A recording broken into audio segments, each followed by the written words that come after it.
Today I'm going to be choosing my favourite plants from the month of June, and I'm really excited because I have some good ones today. And these are in no particular order, but I'm going to start with this one. This is the Rhaphidophora tetrasperma, and I've had this one for about 6 months, but it had root rot, so I had to restart it. So this is basically the result of my restart, and yeah, I'm just loving how it's growing. It's growing really well. I've got, how many vines have I got in here? 3, I think, or 4. I think I've got 4.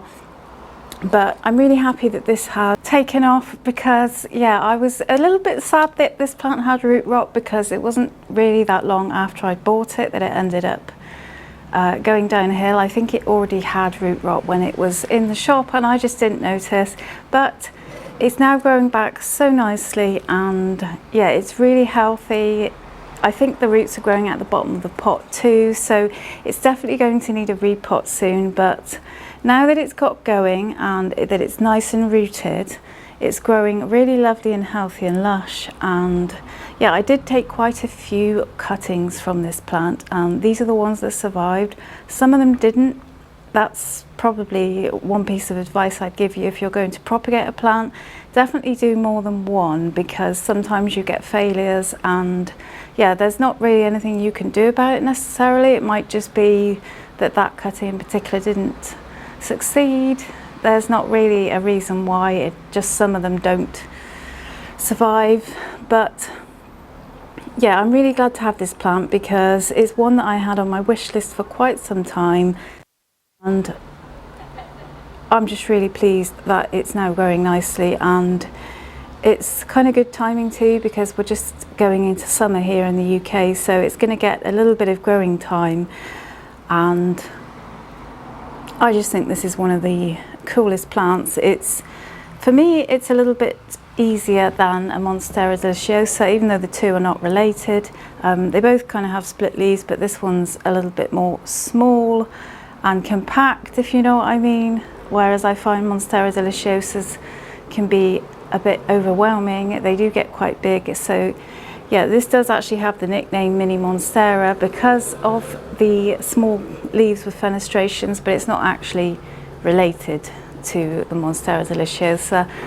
So yeah, I'm not sure what I'm going to do with this one yet. Am I going to give it something to climb? Possibly. I might just give it a bamboo stick for the time being or something like that. But yeah, Rhaphidophora tetrasperma, highly recommend.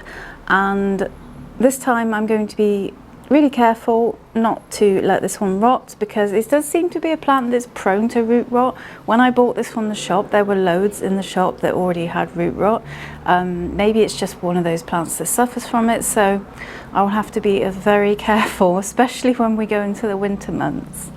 And then another plant that I'm just absolutely loving this month is this one. This is the Alocasia stingray, and just look at that new leaf it's literally just put out. It's a lot bigger than the others, so it is sizing up, and I just think it's beautiful. I'm really enjoying this plant. It really is a lot of fun. And of course, Alocasias are pretty easy in the spring, summer months, at least for me they are. But what makes them a little bit finicky for many of us is they do struggle to get through the autumn, winter months, and sometimes they go dormant, and many people don't like that. It is a bit of a faff, I suppose, but for the time being, whilst this one's growing nicely, I'm really just enjoying it in its moment. And yeah, this new leaf here is really beautiful.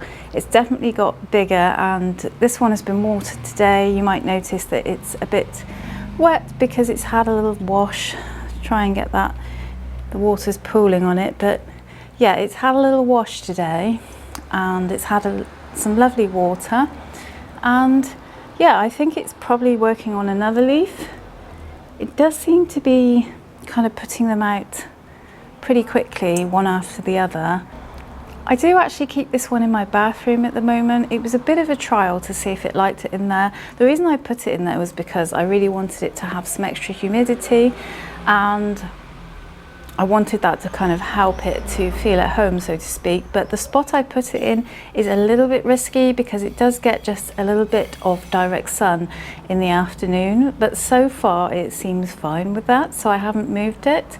I am keeping my eye on it just in case it gets to the point where it becomes too much for it, but so far so good, and yeah, it seems to be growing really well. I really want to repot it, sort of, but then again I don't, because I often find that with Alocasias, when you repot them, they can be a bit finicky. But yeah, I'm not sure what to do. I really want to do it, but then I really don't as well. I think my other Alocasia might need repotting too, my Alocasia zebrina. If I'm going to do it, I have to do it in July. They don't take too well to repotting after July, really, I find, in my conditions at least, because it starts to cool down and everything after that point. So I don't know yet what I'm going to do, but for the time being, I'm just loving this one.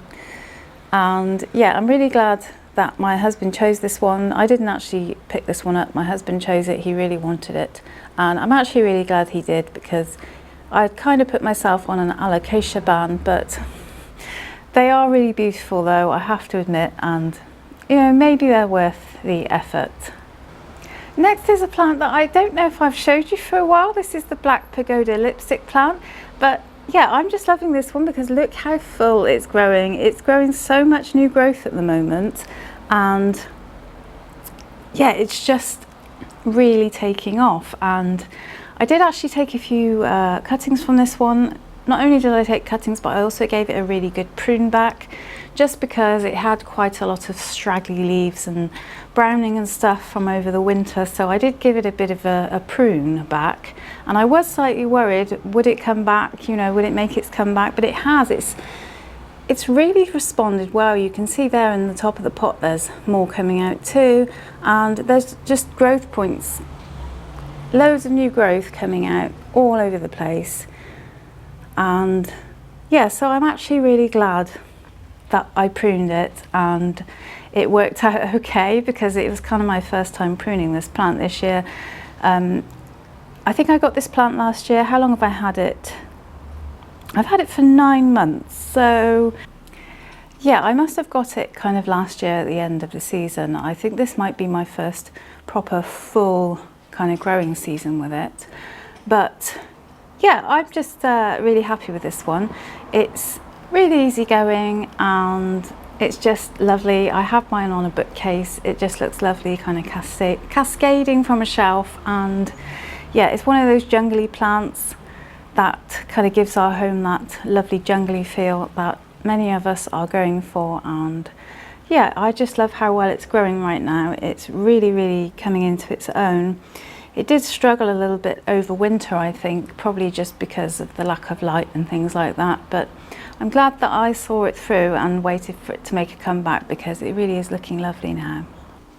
So next up I have Hoya carnosa tricolour, and some of you will know if you've been on the channel for a while, I've just started getting into Hoyas, and I'm just loving this one in particular. I love them all, but this one's just standing out, I suppose, this month. Just look at this lovely vine here, the way it's hanging. I love that. I think it's just a beautiful plant, and I really enjoy the fact that this one has the variegation on the centre of the leaves. I think it's really pretty, and I love the fact that it has red stems as well. I think that just adds something to the plant, and yeah, I'm really going to enjoy growing this one. I'm hoping it's one of the easy Hoyas. You guys will have to let me know, because as I say, this is my brand new kind of journey into Hoyas, so I don't know a great deal about them yet. Yeah, I'm just discovering, so it's quite nice to go on a new journey, because when you kind of get used to caring for certain types of plants, it's kind of nice to go outside your comfort zone and try something new. But yeah, I just absolutely love this one. And yeah, if you're thinking of getting into Hoyas, I definitely recommend this one, because I think this would make you fall in love with Hoyas personally. You have been warned though, the Hoya bug is catching, so if you do get one like this, I think it will probably make you want to collect more, because it's definitely different seeing them in real life compared to looking at them online. When you actually hold it and you can feel the leaves, and you can see things that you couldn't see online, of course. You know, when we look at pictures and things, there are things that we just can't see that we can see in real life, you know, and you can feel the way it kind of moves and things. But yeah, I'd highly recommend this one if you would like to try and catch the Hoya bug. Highly recommend that you do that. It's good fun. Another of my favourite plants this month has to be the Philodendron atabapoense. Look how beautifully it's growing. It's really starting to fill out now as it puts out new leaves, and I'm just loving it. It's got that lovely silvery colour I love, and the more it grows, the more I love it. And I just love how long the leaves are on this one, and how it's formed, the way it grows. I really love that about it. It's kind of, I suppose longleaf plants, they can be a bit chaotic. Some philodendrons can be a bit chaotic, but I kind of like that. I like the fact that it's just sort of shooting out leaves all over the place. But also I really love the backs of the leaves. They are this absolutely beautiful burgundy colour, and yeah, I just think that's beautiful. I think it needs watering actually, so I will check it after this. But yeah, it's a very hot day today, so I usually check my plants in the morning, and then sometimes I check them again later on if it's a hot day, just to make sure, you know, you never know, because they can kind of dry out fairly quickly. But yeah, I'm not actually sure how big this one gets, how big the leaves can get. I'm assuming they probably get bigger than they are. I don't actually know. But I'm just really enjoying growing this one, and yeah, if you're wondering whether to try this one, it's really easy, and it's a really easy grower, really satisfying to grow, at least for me it is. And yeah, as we go into summer now, I'm excited to see it growing. As I said before, it's not really the fastest growing philodendron, but it's not the slowest either. You know, it is growing at a steady pace. And I've had this one for about 5 months. I got this one from Grow Tropicals, and yeah, it's one that I've really had my eye on for a while, and I kind of ummed and ahed about whether I should get it. I wasn't sure, but I'm so glad I did, because it's now become one of my favourites, and I'm always recommending it to people, hence why I'm here telling you that it's my favourite and you should definitely go and buy one. Yeah, I'm really sorry if this video makes you want to buy more plants, but you know, that's not necessarily a bad thing, is it? They make us happy. Next up, we have another plant that I had on my wish list for ages, and I'm so thrilled to be growing this season, is the Syngonium albo, and this one is just putting out some of the most stunning variegation right now. I'm absolutely loving these beautiful summer leaves that it's putting out. It's really getting into its swing now. I bought this one last year in winter, which is obviously a bit of a silly time to buy a plant. I've had it for about 7 months. Yeah, I just snapped it up because I'd been wanting one for a while, and lucky for me, it did make it through the winter, and it's now growing really nicely.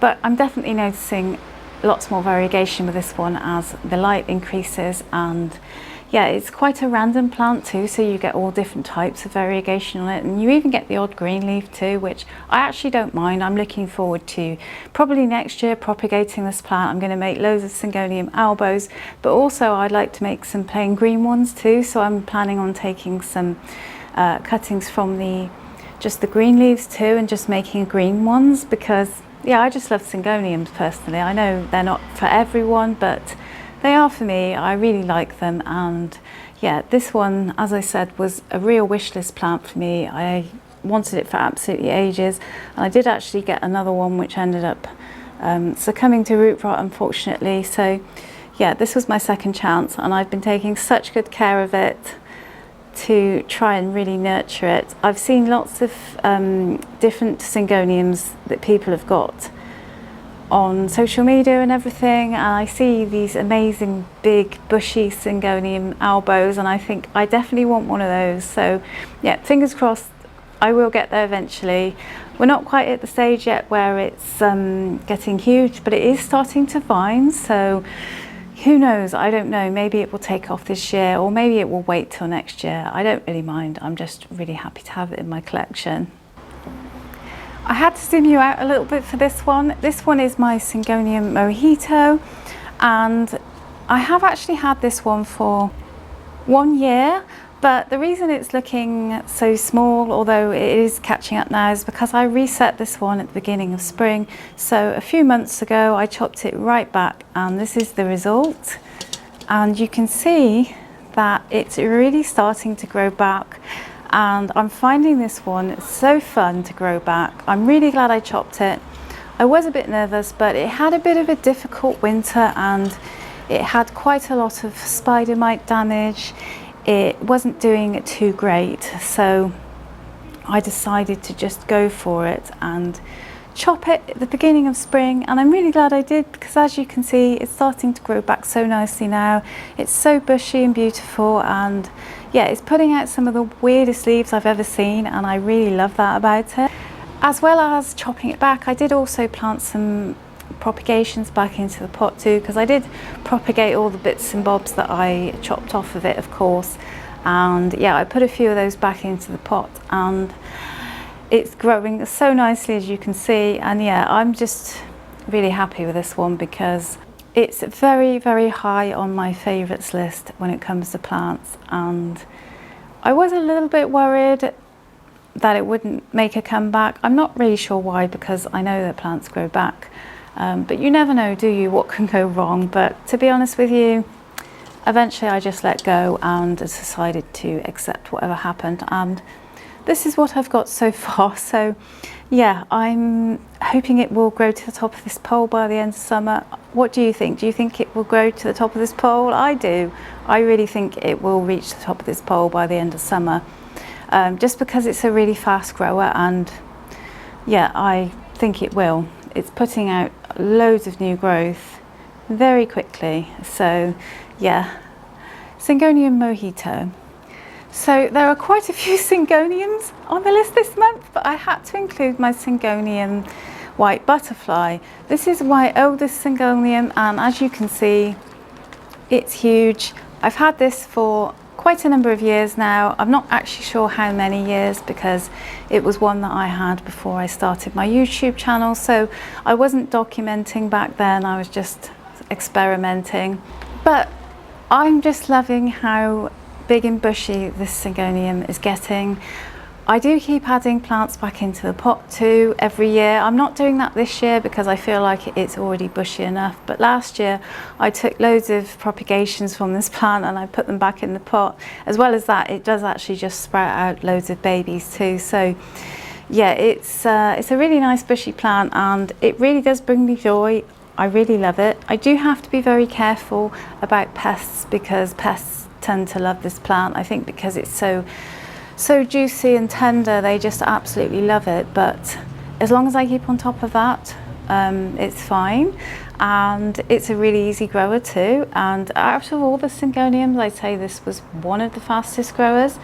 It was actually a fairly small compact plant when I bought it, and at the time I had no idea what it was. It was only later that I found out it was Syngonium. This was back when I didn't know anything about plants at all.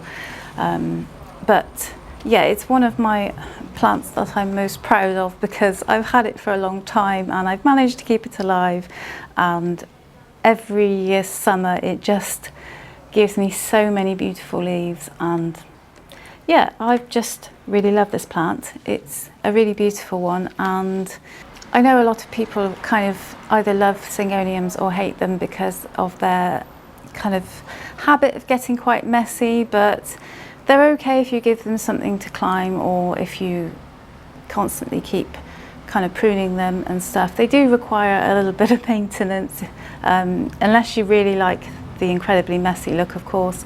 I actually don't mind them being a little bit messy. For me, that's kind of the jungly feel. But yeah, this one definitely is making me so happy this month. I have it on the floor now because that's where I can admire it the best. I tend to find that if I put it up too high, I can't really see the shapes of the leaves. You kind of need to have some plants at a certain level, don't you, to be able to appreciate them. And finally, the last plant on my list is this one, the Hoya linearis, and I just absolutely love this plant. It's so beautiful. It kind of reminds me of a planty waterfall, if you know what I mean. It looks so nice hanging, and even though I'm a little bit worried because it seems very fragile and I'm not quite sure I'm not quite sure how to care for it, I'm doing my best, and yeah, I've been looking at lots of advice. So yeah, if you do have any advice for me, then please do send it over. But I'm hoping I'll be able to keep it alive because I think it's really pretty. Like I say, it's kind of got a beautiful waterfall vibe about it, and it looks really nice hanging from a shelf. It's definitely a little bit different to some of the other Hoyas I've seen. A lot of them are quite waxy, hence why they get called the wax plant, but this one's more kind of elongated and a bit more fuzzy. But I really like it. I'm glad that I got it. I've said before in my videos, I didn't actually used to like this plant. I wasn't too sure if I wanted it, but for some reason I do love it now. That happens with me sometimes. I won't like a plant and then I will love it later. That happens all the time to me. I don't know if that happens to you. I'd be really curious to know. Definitely let me know in the comments. But yeah, some plants I fall in love with instantly. Other plants, it's kind of more of a slow burn. I don't know why. And I'm definitely excited to collect more Hoyas. I'm not sure how many I have so far, but I think I might do a Hoya collection video soon to kind of condense them into one video. Obviously I'll have to repeat that video from time to time because as I collect more Hoyas, but yeah, loving this one. And as I say, I definitely wouldn't have put it in the Hoya category because of how it looks. It's so very different to the other ones, but that's not a bad thing. It's a really pretty plant to have, and yeah, it really is one of those showstoppers when you put it on a shelf. It looks lovely. It gives you that beautiful jungly vibe, which I personally love. I do like to have, you know, hanging plants as well as other types of plants, because when you have different sorts of plants with different foliage and plants at different levels, it tends to draw the eye around and it makes kind of a nicer display compared to if you just have all the same ones, if you know what I mean. So those are my 10 favourite plants from this month. What did you think of my picks? Do let me know in the comments what you thought, and yeah, let me know what your favourite plant is from your collection. And just a really quick note, there is a new community page now here on YouTube. It's just been launched by YouTube. It's completely free, and if you click on visit community, you should be able to make posts, so you can post pictures of your plants or you can start conversations about plants with other people. Yeah, get on in there and start posting. You're very welcome to post pictures of your plants or plants that have problems, whatever it is really, just any kind of planty chat really. But it basically means that you can now post as well as me. So yeah, you can start posts about things and you can chat to me, chat to other people, you know, and we can kind of be a little bit more community driven on that page. I do also have a Patreon page if you would like to get bonus ad-free content. It's there if you want it. If you don't, that's fine. And yeah, I'll see you in the next video. Take care.